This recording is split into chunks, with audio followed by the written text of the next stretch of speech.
গরু এখানে আমাদের আছে 35টা, দুধ দেওয়ার মতন 13টা আছে, তো 11টা নতুন বাচ্চা আছে, তো এই কারণে দুধ একটু কম আসতেছে। 25 আসতেছে, 24 আসতেছে, 26 আসতেছে। 6টা বাচ্চা আছে 1 বছরের নিচে।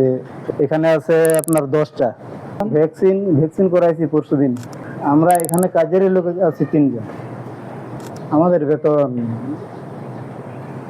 400 টাকা করে হাজির, 12,000 টাকা পড়ে। কুরবানির জন্য আমরা আলাদা গরু রাখছিলাম ওই সেটে 5টা, 200 কেজি, 300 কেজি গরু। আমরা ঘাস খাওয়াই, খড় খাওয়াই, ধান খাওয়াই, চক্কর খাওয়াই। প্রতিদিন খাওয়ানোর হিসাবে কত টাকা খরচ হতে পারে আপনার আনুমানিক ধারণা? আমরা তো একবারে খাওয়া কিনে নিয়ে আসি, তো কালকে আনছি 10 বস্তা মানে এগুলোর জন্য। এগুলো যেভাবে আছে এগুলাকে 1 সমান করে খাবার দিচ্ছি। আর ওই যে বড়গুলো যেগুলো আছে ওদেরকে একটু বেশি দিতে লাগে।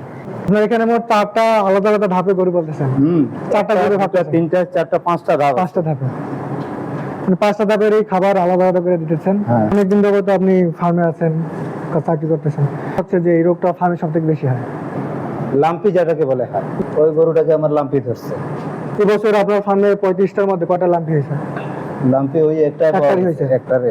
বাকিগুলো হয় না ভ্যাকসিন দিয়েছিলেন? হ্যাঁ, ওগুলা ভ্যাকসিন দিছি, এগুলাকে ভ্যাকসিন দিছি, এগুলা সব কিছু ভ্যাকসিন দেওয়া আছে। লাম্পির রোগটা আগে ছোট বাচ্চাদেরকে ধরতেছে।